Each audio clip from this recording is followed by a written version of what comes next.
Shalom, selamat pagi, apa kabar Ibu Bapak, Saudara-saudaraku yang kekasih?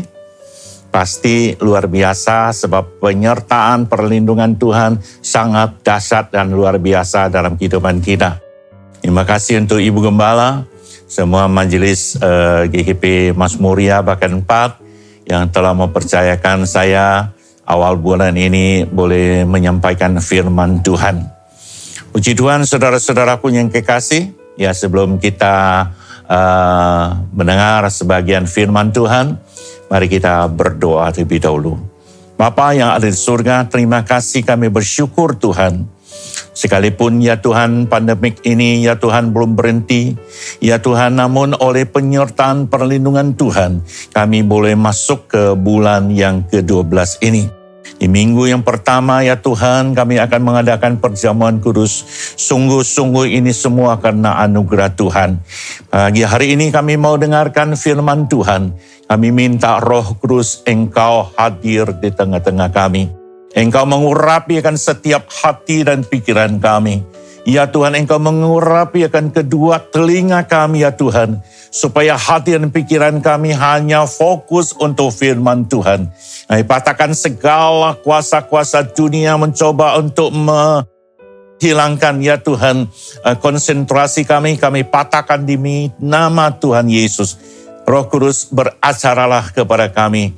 Kami berdoa di dalam nama Tuhan Yesus. Haleluya. Amin. Dan puji Tuhan, Ibu Bapa, saudara-saudaraku yang kekasih, ya oleh karena penyertaan Tuhan yang sempurna, oleh karena janji Tuhan yang perlindungan Tuhan yang begitu luar biasa, sehingga kita sudah ada di penghujung tahun, ya di bulan yang ke-12 ini.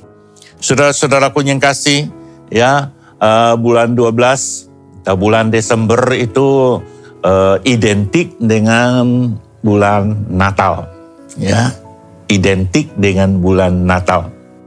Ada beberapa daerah, mulai tanggal 1 sampai akhir tahun, tiap hari ada saja Natal. Nah, ketika kita dengar kalimat Natal, ya, itu secara otomatis di dalam hati kita itu ada sukacita. Amin. Amin. Entah itu siapa yang ucapkan ketika kita sudah ada di bulan Desember dan kemudian kita ucapkan selamat Natal, ya, maka hati kita ada sukacita. Oleh karena apa? Memang Natal, kelahiran daripada Tuhan Yesus Kristus, ya, kedatang ke dunia ini adalah berita sukacita yang terbesar untuk dunia ini. Nah, saudara-saudaraku yang kekasih, tema Natal daripada gereja kita tahun 2020 ini adalah Natal Allah peduli. Ya, tema Natal kita baik gereja induk, cabang maupun bakat-bakat, Natal Allah peduli. Dan ayat pendukungnya ada di Yohanes 3 ayat 16. Saudara-saudaraku yang kekasih, ya, mari kita akan baca ayatnya. Yohanes 3:16. Ini ayat yang sangat populer, sangat terkenal dan sangat luar biasa.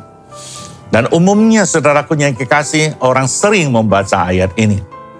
Pagi hari ini kita meminta Roh Kudus secara khusus, ya, akan menguraikan kepada kita tentang ayat ini, sehingga dia akan memberikan kepada kita pengertian-pengertian yang baru. Ya, saya percaya bahwa setiap kali kita membaca ayat ini, ya, mungkin kita sudah beratus-ratus kali, bahkan beribu-ribu kali kita dengar tentang ayat ini. Namun tetapi setiap kali kita membahas ayat ini, Tuhan akan membukakan sesuatu yang baru untuk kita. Mari kita baca sama-sama, ya. Firman Tuhan katakan, Yohanes 3:16, karena begitu besar kasih Allah akan dunia ini, sehingga ia telah mengaruniakan anaknya yang tunggal, supaya setiap orang yang percaya kepadanya tidak binasa, melainkan beroleh hidup yang kekal. Saudara-saudaraku yang kasih, ketika kita membaca ayat ini, ya, harus dengan penuh pengertian. Kita tidak bisa baca sembarangan baca. Karena ayat ini adalah inti daripada Alkitab kita. Alkitab ini, ya, kalau tidak ada ayat ini, maka Alkitab ini belum sempurna. Alkitab menjadi sangat sempurna adanya ayat Yohanes 3:16. Saudara-saudaraku yang dikasih, ya, kelahiran daripada Tuhan Yesus Kristus 2000 tahun yang lalu adalah satu bukti yang nyata bahwa Allah peduli dengan manusia. Kelahiran daripada Yesus Kristus 2000 tahun yang lalu adalah satu bukti bahwa Allah, Yesus Kristus, ya, dia sangat peduli dengan saudara, ibu bapa di Bakat 4 dan juga kepada kami sekalian. Saudara-saudaraku yang kekasih, ya, bicara tentang peduli, kepedulian. Ya, saya masih sangat ingat sekali dalam ingatan saya ketika kita mulai ibadah UMAS. Ketika itu masih ibadahnya di ruko. Satu kali setelah selesai ibadah, ada seorang oma datang kepada saya.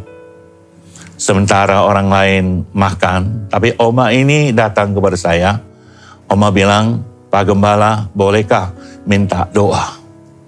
Saya bilang boleh. Kemudian saya ajak oma ini ke ruangan sekretariat. Saya tanya kepada dia, "Oma, minta doa apa?" Ya, supaya saya bisa doa sesuai dengan permintaan oma. Tetapi dia tidak bisa menjawab. Yang saya lihat ada air matanya tidak pernah berhenti dan terus mengalir dan mengalir. Saya lihat keadaan itu, saya tahu bahwa hatinya sedang berat. Dan saya biarkan dia terus, ya, untuk menangis. Sekian lama saya katakan, "Oma," sekali lagi saya tanya, "Apa yang Oma alami? Dan permintaan doa apa yang Oma minta?" Pelan-pelan dia mencoba untuk menjawab. Saya masih ingat sekali. Dia ingin membuka mulutnya, tapi sangat sulit sekali untuk dia ucapkannya. Saya masih ngomong, "Oma, ngomong saja, nggak apa-apa. Ya, biar saya dengar dan biar Tuhan juga dengar." Akhirnya dia keluarkan satu kalimat yang membuat saya cukup terkejut. Ya, dia bilang, "Pak Gembala, bolehkah berdoa untuk saya supaya saya cepat mati?" Saya kaget sekali. Karena saya belum pernah ada orang minta saya berdoa untuk doa demikian. Saya langsung jawab, "Oma, kalau untuk hal ini itu kehendak Tuhan. Kalau berdoa untuk supaya Tuhan kuatkan, sembuhkan Oma, itu saya bisa. Tapi kalau untuk hal yang Oma minta, saya tidak bisa," saya bilang. Saya bilang, "Apa alasannya? Apa sebabnya ya Oma sampai ya mengalami kepedihan seperti ini?" Kemudian pelan-pelan dia menceritakan ya tentang kehidupannya. Dan dia katakan dia tinggal sendiri. Ya, anak-anaknya semua ada di luar kota, ada di Jakarta, ada di Tangerang. Dia bilang, memang sih anak-anak tiap bulan ada kirim uang. Tetapi sudah berapa tahun ini mereka tidak pernah datang menjenguk saya. Baik itu Natal maupun Tahun Baru maupun Imlek. Mereka tidak pernah datang.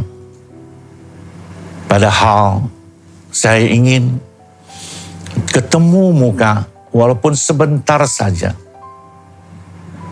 Saudara-saudaraku yang kekasih, dia bilang, sepertinya anak-anak saya, mereka tidak peduli dengan saya. Dia katakan, anak-anaknya sepertinya sudah tidak peduli dengan saya. Dan saya langsung jawab kepada Oma, walaupun anak menantu ya sepertinya kurang peduli, mungkin mereka sibuk tidak bisa datang. Tetapi saya katakan, sekalipun ya keluarga tidak mempedulikan Oma, tapi ada Yesus yang sangat peduli dengan Oma. Ya, Yesus 2000 tahun yang lalu dia datang ke dunia ini. Ada satu bukti bahwa Yesus peduli dengan siapapun, termasuk kepada Oma. Yesus mencurahkan darahnya di atas bukit Golgota. Dia mati dan bangkit ya. Dari kematiannya adalah satu bukti bahwa Yesus peduli dengan Oma. Dan kemudian saudaraku yang kasih, ya dia mulai agak tenang. Dan dia berkata satu kalimat yang saya tidak pernah lupa. Dia bilang, sebenarnya bagi saya uang itu tidak terlalu penting. Dia bilang, yang penting adalah mereka datang, anak-anak datang, peduli dengan saya.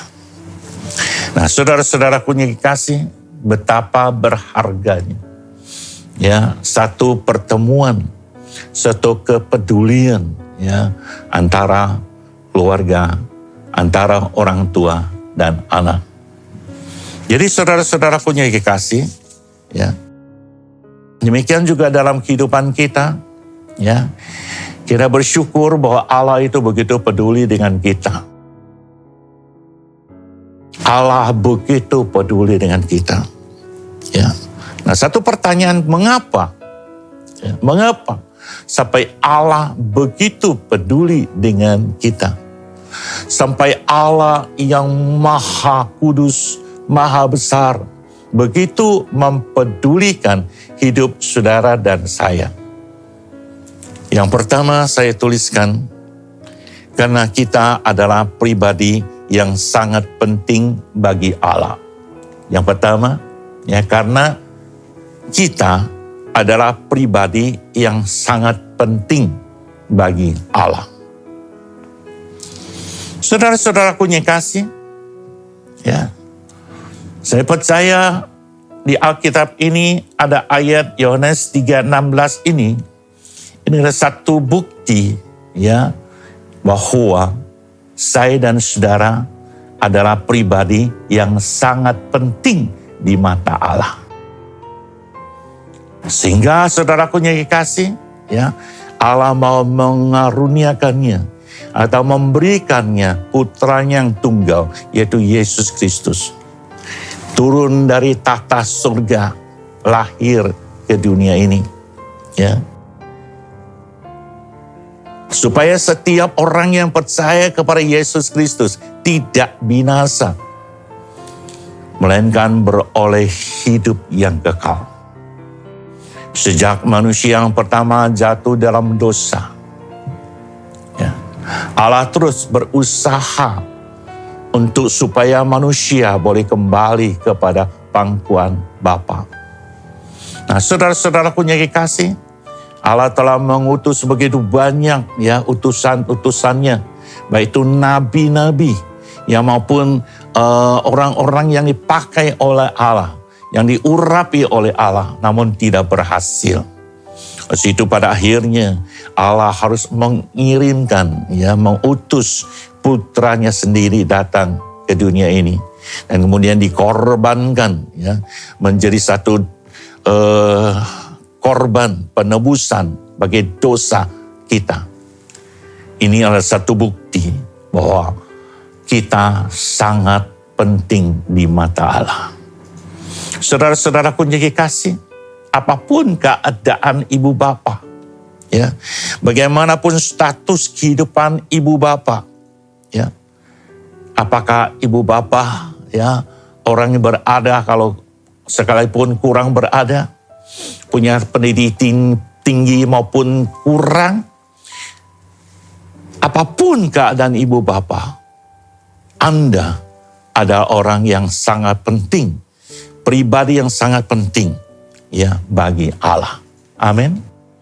Saudara-saudaraku yang kasih, ya, bicara ayat Yohanes 3 ayat 16 ini, ya, saya katakan bahwa ayat ini adalah inti daripada Alkitab. Ada beberapa pengkhotbah besar katakan bahwa bobot daripada ayat ini, Yohanes 3:16 ini, ya, itu jauh lebih berat, ya, daripada semua buku-buku di dunia ini kalau dikumpulkan. Semua pengetahuan, filsafat maupun seisi dunia ini kalau dikumpulkan, ya, itu saudaraku yang dikasih tidak sebanding dengan ayat Yohanes 3:16. Ya. Semua buku-buku dikumpulkan, semua filsafat, semua benda-benda yang ada di dunia ini, ya, diumpamakan seperti sehelai bulu ayam. Artinya bahwa bobot daripada Yohanes 3:16 ini begitu luar biasa. Ya, begitu berharga, begitu penting bagi umat manusia.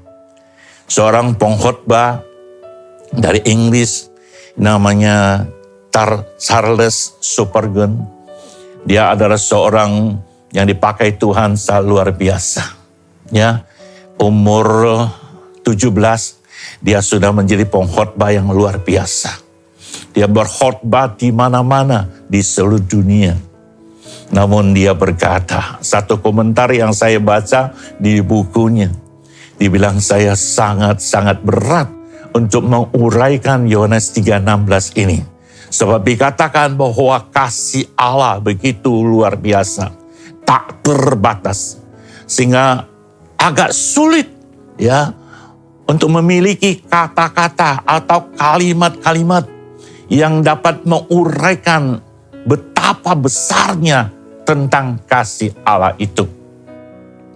Jadi saudara-saudaraku yang kasih, ya, jadi buat kita, ya, apa sih Yohanes 3:16 itu? Ya, buat apa? Saudaraku yang kasih, tadi saya sudah katakan bahwa, ya, itu adalah inti dari Alkitab. Bobotnya itu sedemikian besar, ya, segala sesuatu yang ada di dunia ini tidak sebanding dengan ayat yang begitu luar biasa. Sampai, ya, seorang pengkhotbah besar, Charles Spurgeon, pun mengatakan bahwa tidak ada kata-kata, kalimat yang cocok untuk dapat menguraikan tentang nilai, ya, daripada Yohanes 3:16 ini. Saudara-saudaraku yang dikasihi, artinya apa untuk saya dan saudara? Ya, apa artinya untuk saya dan saudara? Saya percaya Ibu Bapak sering membaca ayat ini. Apalagi di bulan Natal ini. Pasti banyak firman Tuhan pun dikutip dari ayat ini. Saudara-saudaraku yang dikasihi, namun untuk tahun ini, untuk saat ini, ya, apa artinya? Ya, saya mencatat saudaraku yang dikasihi, ya. Yang pertama, ayat ini berkata bahwa Allah sangat berprihatin dengan kita. Allah sangat berprihatin dengan kita. Apalagi di masa pandemik ini. Ya, kita tahu begitu banyak jemaat mengalami kesulitan dalam segala hal. Ya. Namun saudaraku yang dikasihi, Yohanes 3:16 berkata bahwa Allah mengerti akan keadaan saudara. Ayat ini berarti bahwa Allah sangat berprihatin dengan saudara. Yang kedua, saudaraku, arti daripada ayat ini juga katakan bahwa Allah peduli dengan kita. Allah peduli dengan saudara dan saya. Amin. Amin. Saudara percaya bahwa Allah peduli dengan saudara? Amin. Kemudian yang ketiga, ya apa artinya Yohanes 3:16 ini? Bahwa Allah mengasihi kita dengan kasih yang tak terbatas. Jadi dari ayat ini saudaraku yang kekasih, ya Allah katakan yang pertama, Allah sangat prihatin. Sehingga saudaraku yang kekasih, Dia peduli dengan kita dan Dia katakan Dia sangat mengasihi saudara dan saya. Amin. Kalau kita mengerti kalau keadaan kita, bahwa Allah prihatin ya, dengan keadaan kita, maka saudaraku dikasih, kita akan menjadi tenang di dalam hidup kita. Dengan demikian iman kita akan semakin dibangkitkan. Ya, ada kalanya begitu banyak jemaat Tuhan ya saat ini, ya apalagi pandemik ini, ada begitu banyak orang mulai imannya itu merosot. Tapi hari ini Tuhan katakan Dia berprihatin dengan saudara. Dia berprihatin dengan keluarga saudara. Dia berprihatin dengan kehidupan saudara. Lalu itu Dia peduli dan Dia mengasihi saudara. Amin. Saya kira saudaraku yang kasih, ini ada satu konfirmasi dari Allah yang begitu menguatkan kita. Sehingga ketika kita menghadapi hal-hal yang sulit, kita tahu bahwa ada Allah yang berprihatin dengan kita. Amin. Amin. Ketika kita menghadapi segala kesulitan maupun begitu banyak sekali ya ujian, cobaan yang kita tidak harapkan. Belakangan ini ya hati saya merasa agak pedih karena ada begitu banyak jemaat yang jatuh sakit. Ya. Ada begitu banyak dalam daftar. Begitu banyak.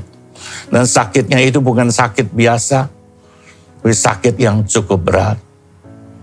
Namun saya tahu saudaraku yang dikasih, apapun yang dialami oleh saudara-saudara kita, Allah juga berprihatin dengan mereka. Sehingga Allah peduli, ya, dan Allah mengasihi. Saudara-saudaraku yang dikasih, itu arti yang pertama daripada Yohanes 3:16. Yang kedua, mengapa Allah begitu peduli dengan kita? Yang pertama kita sudah catat, saudaraku, ya. Yang pertama tadi dikatakan apa? Bahwa karena kita ini adalah pribadi yang sangat penting bagi Allah. Yang kedua, Allah tidak bisa tenang jika saudara dan saya belum ada di dalam pangkuannya. Yang kedua, hati Allah itu tidak bisa tenang ya kalau saudara dan saya belum ada di dalam pangkuannya. Sebab itu Allah sangat peduli dengan manusia. Sebab itu Allah sangat peduli ya dengan saudara dan saya. Allah maunya kita ini dekat, melekat dengan Dia. Ada di dalam pangkuannya setiap waktu. Sehingga Dia bisa membelai kita. Sehingga Dia dapat senantiasa ya menyampaikan, berbicara, ya ngobrol dengan kita. Allah begitu peduli dengan umat manusia. Allah belum bisa tenang jika manusia belum dekat dengan Dia dan belum ada di dalam pangkuannya. Sebab itu saudara-saudaraku yang dikasih, ya, ayat ini Yohanes 3:16 katakan Allah belum bisa tenang kalau kita belum ada di dalam pangkuannya. Saudara-saudaraku yang dikasih, ya, seperti seorang ibu, ya, yang kehilangan anaknya. Seorang ibu, saudaraku, yang kehilangan anaknya. Tentu ibu ini akan berusaha keras untuk menemukan anaknya. Dan ibu ini, saya percaya juga setiap ibu, hatinya pasti tidak bisa tenang, ya, kalau anaknya belum ia ketemukan. Amin. Siapapun, ya, ibu yang bagaimanapun, ketika dia kehilangan anak, anaknya belum diketemukan, hatinya pasti belum bisa tenang. Hatinya baru bisa tenang kalau ibu ini sudah menemukan anaknya. Saudara-saudaraku yang kekasih, ya, kita semua adalah orang-orang yang tadinya adalah orang-orang yang terhilang. Ya, saya dan saudara, tadinya kita adalah orang-orang yang terhilang. Orang yang tersesat di tengah-tengah dunia ini. Orang-orang yang berdosa, orang-orang yang jahat. Namun oleh karena begitu besar kasih Allah akan dunia ini, sehingga ia karuniakan anak yang tunggal, ya, supaya setiap orang percaya. Sebelum saya dan saudara menjadi percaya, pasti saudaraku yang kasih, Allah menemukan saya dan saudara. Ya. Allah menemukan saya dan saudara dengan cara Allah sendiri. Ya. Ketika Allah menemukan kita, saudaraku yang kasih, maka saudaraku yang kasih, kita adalah orang-orang yang diketemukan oleh Allah. Yang tadinya tersesat, dan sekarang sudah kembali kepada pangkuan dan hidup dekat dengan Allah. Saudara-saudaraku yang kasih, ya. Jadi hati Allah sampai hari ini pun belum tenang. Ya. Karena masih begitu banyak, ya, umat manusia yang belum kembali kepada Dia. Masih ada begitu banyak saudara-saudara kita yang masih tersesat, termasuk keluarga saya. Ya. Masih ada saudara-saudara saya, keluarga saya yang masih belum percaya. Saudara-saudaraku yang kekasih, ya, setiap hari, setiap saat saya berdoa untuk mereka, supaya satu saat dia boleh datang kepada Tuhan. Saudaraku yang kekasih, situ, ya, Natal tahun ini Tuhan mau supaya ingatkan kita. Ya, melalui ayat ini, saudaraku yang kasih, Tuhan ingatkan kita supaya kalau Allah sudah begitu peduli dengan kita, Allah sudah begitu peduli dengan keadaan kita, Allah begitu besar perhatiannya kepada kita, ya, maka saudaraku yang kasih, kita juga menjadi bagian kita harus mempedulikan akan saudara-saudara kita yang masih terhilang. Amin. Saya kira itu adalah tugas seorang hamba Tuhan. Saya kira itu adalah tugas besar daripada gereja. Tuhan taruhkan gereja di tengah-tengah dunia ini. Saudaraku yang kasih, ya, Alkitab katakan Tuhan jadikan gereja sebagai pintu gerbang, ya, surga. Agar supaya setiap orang yang masuk dalam gereja, mereka itu menjadi bertobat, sehingga pada akhirnya mereka punya kedudukan sebagai anak Allah, dan sehingga akhirnya mereka bisa masuk ke surga. Jadi tugas gereja kita, saudaraku yang kasih, adalah mempedulikan lingkungan kita, mempedulikan akan saudara-saudara kita yang masih tersesat, yang masih terhilang. Kalau situ ingat moto gereja kita, ya, mencari dan menyelamatkan jiwa-jiwa yang terhilang berapapun harganya. Saya kira moto ini bukan hanya moto induk ya. Moto ini juga untuk moto gereja bakat-bakat. Moto ini juga untuk gereja-gereja cabang. Ya, mencari dan menyelamatkan jiwa-jiwa yang terhilang berapapun harganya. Dan itu menjadi pesan firman Tuhan, pesan Natal kepada kita sekalian. Biarlah melalui Natal tahun 2020 ini, ya saya kira Natal tahun ini agak beda dengan tahun-tahun yang lalu.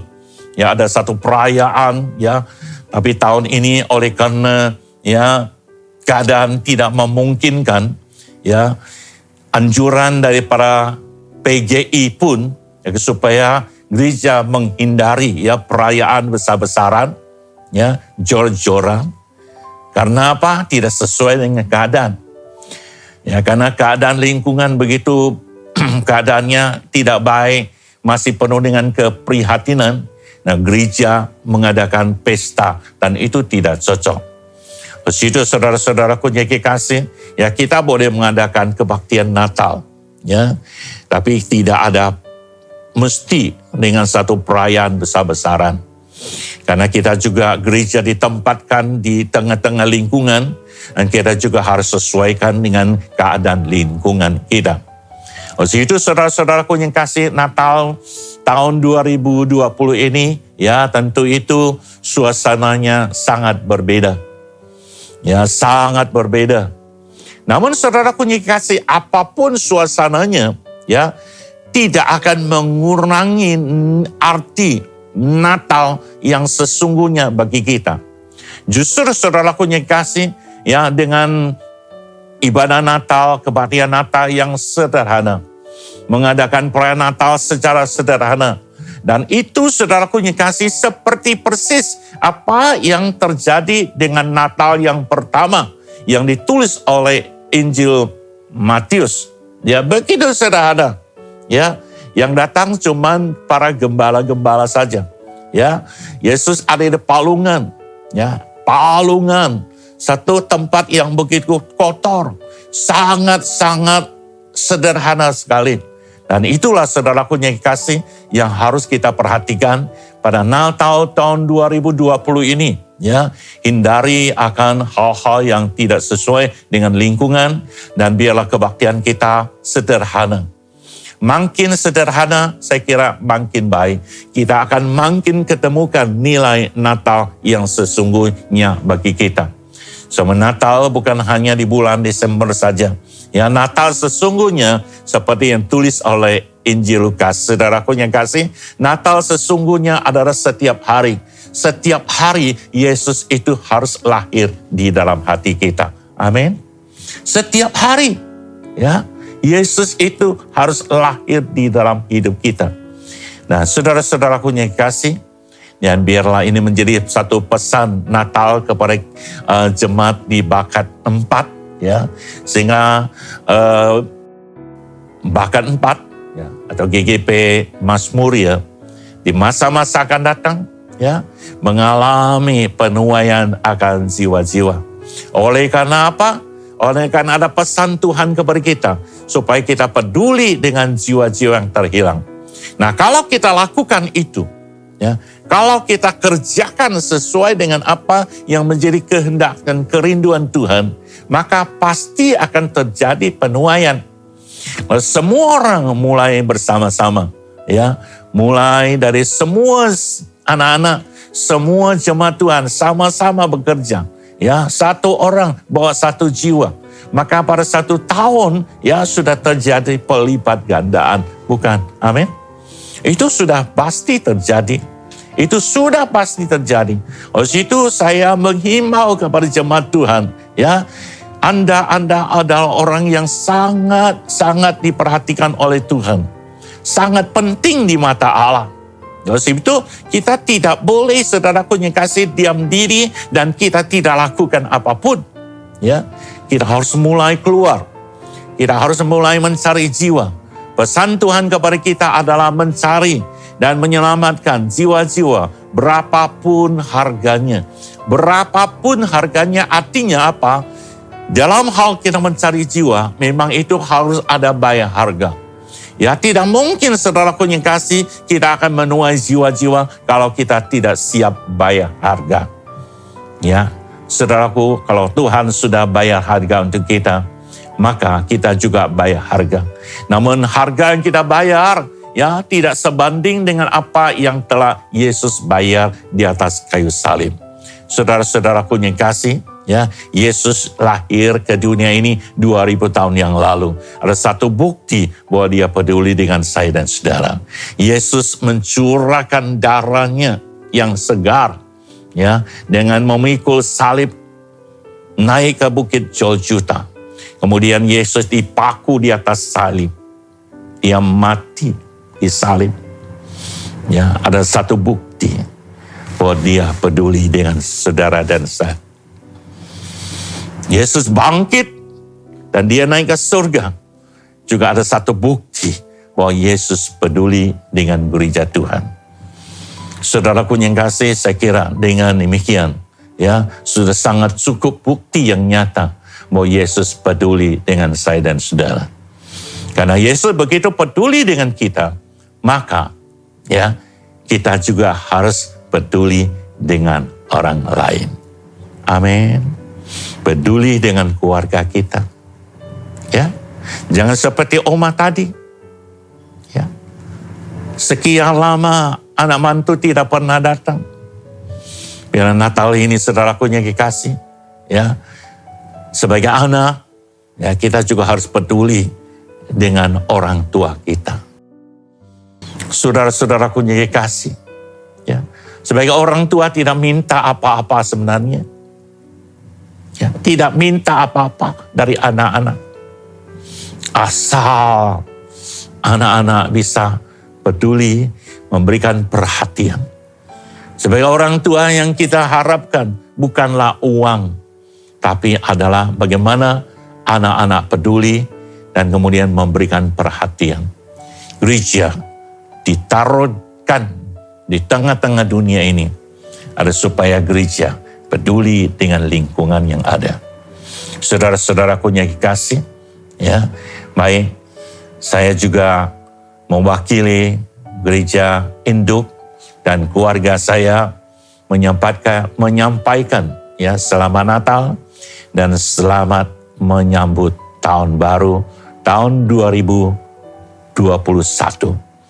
Adalah satu tahun pengharapan di mana Tuhan minta supaya kita fokus dengan Tuhan, tidak menyimpang ke kiri atau ke kanan. Saudara-saudaraku yang kasih, demikianlah pemberitaan firman Tuhan dan kita akan masuk dalam perjamuan kudus. Bu Bapak bisa mempersiapkan, ya, perjamuan kudusnya. Kalau semua sudah siap, saya akan berdoa untuk saudara. Untuk perjamuan kudus yang sudah dipersiapkan. Terima kasih Bapa kami yang ada di surga. Awal minggu yang pertama, bulan yang ke-12 ini, kami sudah dengar firman-Mu Tuhan. Kau sudah memberikan tema Natal untuk kami. Kau sudah memberikan pesan kepada kami, ya Bapa. Kalau Allah begitu besar kepeduliannya kepada kami, maka kami sebagai anak-anak yang dikasih oleh Tuhan, sebagai gereja Tuhan, kami harus peduli dengan sesama manusia. Peduli dengan mereka yang masih tersesat, peduli dengan mereka yang masih terhilang. Tuhan, terima kasih. Biarlah firman Tuhan yang Kau sampaikan kepada kami, Bapa, dan itu dimeteraikan oleh Roh Kudus. Firman ini akan menjadi bermakna, berarti ketika kami mulai mempraktekannya di dalam kehidupan kami. Kami sangat yakin ketika kami mulai melangkah untuk mencari dan menyelamatkan jiwa-jiwa berapapun harganya. Dan Tuhan, Engkau tidak pernah membiarkan kami jalan sendiri. Engkau akan turut bekerja, Engkau akan mengenapi firman-Mu dan tanda-tanda ajaib terjadi. Terima kasih Bapa. Kami juga akan masuk dalam perjamuan kudus. Biarlah semua perjamuan kudus yang sudah dipersiapkan oleh sidang jemaat Tuhan sekalian, Engkau yang memberkatinya. Kami berdoa kepada-Mu ya Tuhan. Biarlah ya Tuhan, roti dan air anggur ya Tuhan, yang sudah dipersiapkan. Ya Tuhan Yesus, menjadi lambang tubuh dan darah Yesus Kristus yang sangat mahal harganya bagi kami. Kiranya Allah memberkati perjamuan kudus kami pada bulan yang ke-12 ini. Ya Tuhan, kami mau sambut perjamuan kudus-Mu dan mohon berkat-Mu turun di dalam nama Bapa, Anak, dan Roh Kudus. Haleluya. Amin. Mari saudara-saudaraku yang kasih, ya, saya akan bacakan firman Tuhan dan kita sama-sama boleh menjawab dengan kata amin. Karena itu saudara-saudaraku yang kasih, jauhilah penyembahan berhala. Aku berbicara kepadamu sebagai orang-orang yang bijaksana. Pertimbangkanlah sendiri apa yang aku katakan. Bukankah cawan pengucapan syukur yang atasnya kita ucapkan syukur adalah persekutuan dengan darah Kristus? Amin. Bukankah roti yang kita pecah-pecahkan adalah persekutuan dengan tubuh Kristus? Amin. Karena roti adalah satu, maka kita sekalipun banyak adalah satu tubuh, karena kita semua mendapatkan bagian dalam roti yang satu itu. Mari kita angkat tubuh Kristus lebih tinggi di kepala kita. Sebab apa yang telah kuteruskan kepadamu, telah aku terima dari Tuhan, yaitu bahwa Tuhan Yesus pada malam waktu ia serahkan mengambil roti, dan sesudah itu ia mengucap syukur atasnya, ia memecah-mecahkannya dan berkata, inilah tubuhku yang serahkan bagi kamu, perbuatlah ini menjadi peringatan akan aku. Mari kita makan di dalam nama Tuhan Yesus.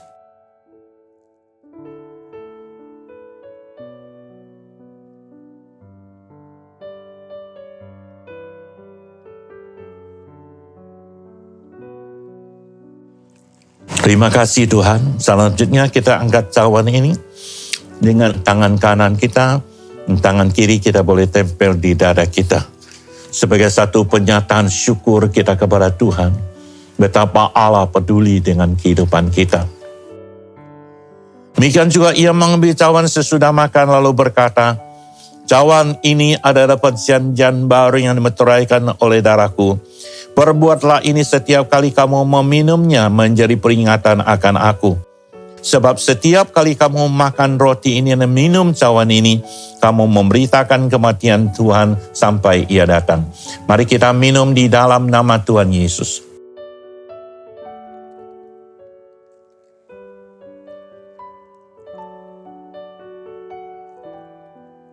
Terima kasih Bapa di surga, untuk firman Tuhan, untuk perjamuan kudus yang boleh kami terima ya Bapa pada awal bulan Desember ini Tuhan. Kami mau berdoa ya Tuhan untuk Ibu Pendeta Asti, Gembala Sidang GKP Mas Muria. Tuhan pakai hamba-Mu. Biar api pengurapan-Mu senantiasa mengurapi akan hamba-Mu. Sehingga senantiasa hamba-Mu ya Tuhan ada di dalam pengurapan Tuhan. Semua majelis, semua aktivis, semua jemaat Tuhan di GKP Mas Muria bahkan 4. Ya Tuhan, biar Engkau pakai mereka secara luar biasa. Dalam pelayanan mereka ya Bapa, mereka ya Tuhan, sekalipun ada dalam masa pandemik ini, dalam keadaan sulit, tetapi roh mereka tetap menyala-nyala, bangkit dan melayani Tuhan. Terima kasih Bapa. Kami sangat mengucap syukur dan terima kasih. Dan pagi hari ini kami boleh beribadah kepada-Mu Tuhan. Dan puji-pujilah nama-Mu Tuhan kekal selama-lamanya. Hanya dalam nama Tuhan kami Yesus Kristus kami mengucap syukur dan terima kasih. Pada akhirnya saudara-saudaraku yang dikasih, angkatlah kedua tanganmu, arahkanlah hatimu dan terimalah berkat dari Tuhan. Tuhan memberkati engkau dan Tuhan melindungi engkau. Tuhan menyinari engkau dengan wajah-Nya dan memberi engkau kasih karunia. Tuhan menghadapkan wajah-Nya kepadamu dan memberi engkau damai sejahtera. Yaitu damai sejahtera dari Allah Bapa di surga. Cinta kasih daripada Tuhan Yesus Kristus. Dan oleh persekutuan daripada Allah Roh Kudus, turun memberkati kepada kita sekalian. Mulai hari ini sampai Tuhan Yesus Kristus datang kembali kedua kalinya. Haleluya. Amin. Selamat hari Minggu, Tuhan Yesus memberkati.